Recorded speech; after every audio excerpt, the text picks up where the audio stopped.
Assalamualaikum warahmatullahi wabarakatuh. Perkenalkan, nama saya Ulfatunisa, mahasiswa Universitas Surakarta, Program Studi Teknik Informatika.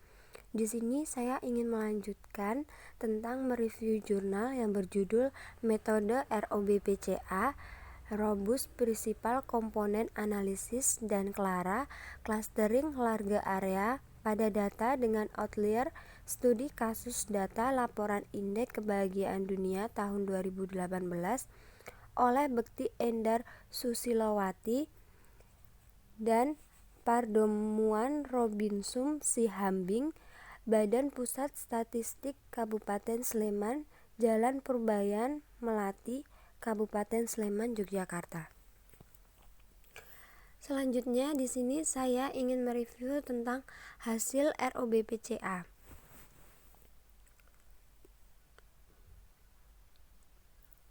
Di sini disimpulkan jika suatu komponen utama tidak dapat menerangkan variasi melebihi dirinya sendiri, maka komponen utama tersebut tidak signifikan, atau dengan kata lain, komponen utama yang memiliki nilai eigen kurang dari 1 dapat diabaikan. Dan di sini juga diberikan sebuah tabel yang diberi nama tabel 2 proporsi kumulatif dan nilai eigen ROBPCA. Dari output tersebut, lalu dihasilkan hasil dari ROBPCA lebih baik jika dibandingkan dengan hasil yang didapatkan dari Classic Physical Component Analysis, dan dibuatkan sebuah tabel yang diberi nama proporsi kumulatif PCA Classic.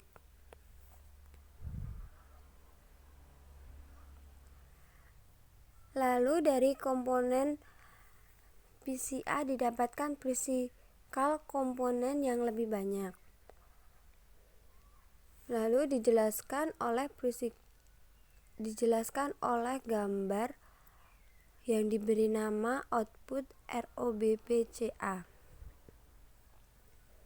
Lalu dari plot di atas, nilai loading ROBPCA merupakan bentuk standarisasi, maka bersamaan prinsipal komponennya dituliskan dengan rumus di bawahnya. Di sini ada Y1, Y2, dan Y3. Di sini dijelaskan nilai Y1 dapat disimpulkan jika bertanda negatif, berarti korelasi antara Y1 dengan variabel tersebut negatif, dan jika variabel tersebut bernilai besar, maka Y1 akan bernilai kecil meskipun dengan rentang yang tidak begitu besar. Lalu diberikan sebuah tabel.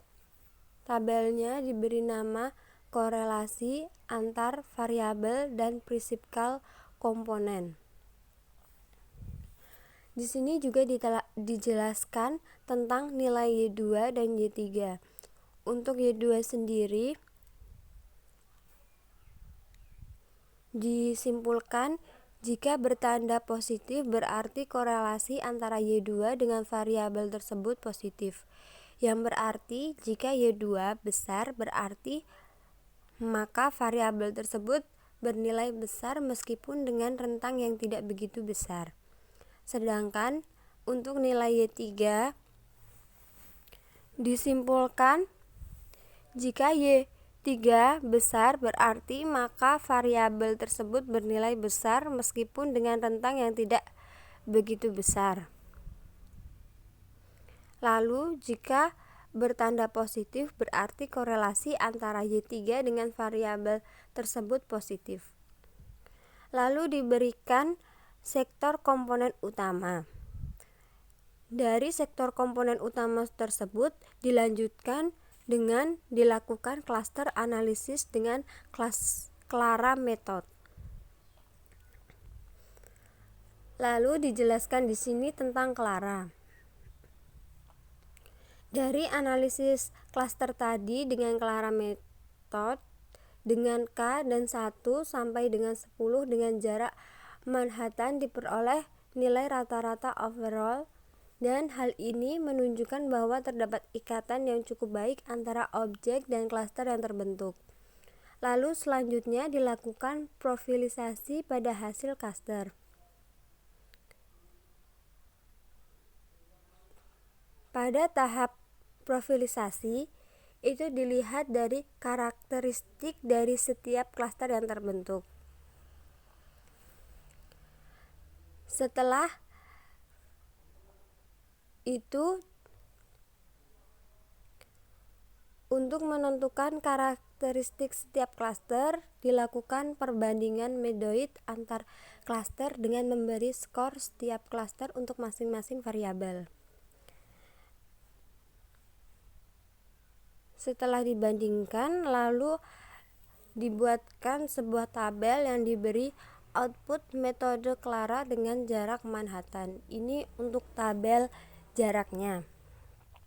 Setelah dibuat tabel, lalu dihitung skor disesuaikan dengan korelasinya antara positif atau negatif antara variabel asal dengan variabel prinsipal komponen, dan berdasarkan literatur dari makna setiap variabel. Lalu didapatkan sebuah tabel yang diberi nama skor dari medoid. Setelah itu ada interpretasi setiap medoid. Di sini ada beberapa medoid. Yang pertama, medoid 1 merupakan klaster dengan skor 6. Dan di bawahnya dituliskan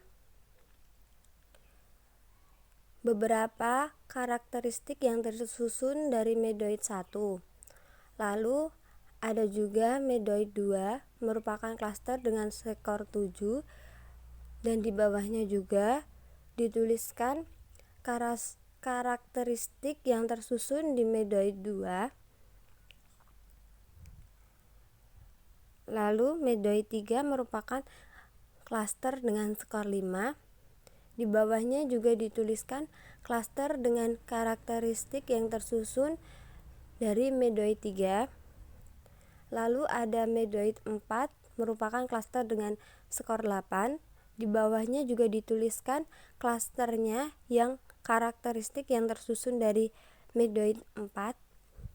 Lalu ada medoid 5 yang merupakan klaster dengan skor 9. Di bawahnya juga dituliskan klaster dengan karakteristik yang tersusun dengan medoid 5 itu apa saja. Lalu yang keempat, di sini dituliskan kesimpulan dan saran.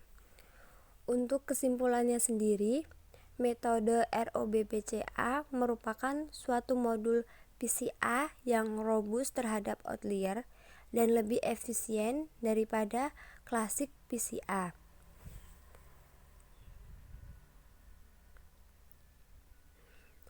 Dari metode ROBPCA yang diterapkan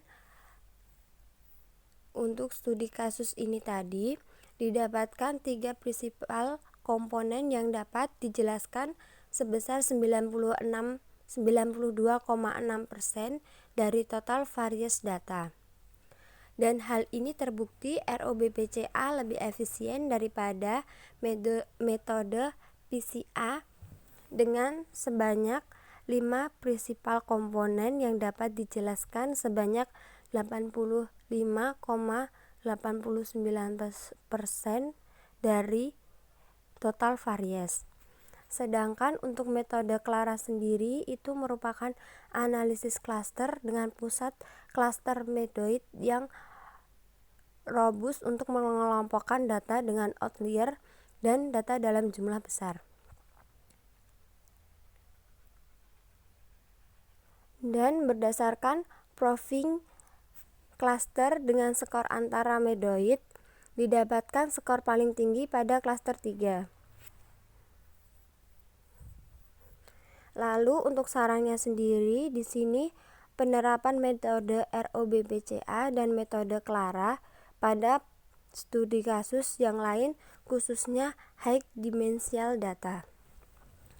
Di sini setelah saya mereview jurnalnya, saya memberi kelebihan tentang jurnal ini, yaitu tentang pengujian ini sangat membantu dalam mengetahui metode apa yang lebih efisien untuk digunakan untuk studi kasus, dan untuk kekurangannya mungkin untuk beberapa orang yang tidak begitu memahami soal fisika dan rumus-rumus fisika, mungkin dia akan sedikit kesulitan dalam memahami jurnal ini dan metode ini. Sekian dan terima kasih. Mohon maaf jika ada salah-salah kata dan mohon maaf jika review jurnalnya masih kurang bagus dan belum sesuai. Wassalamualaikum warahmatullahi wabarakatuh.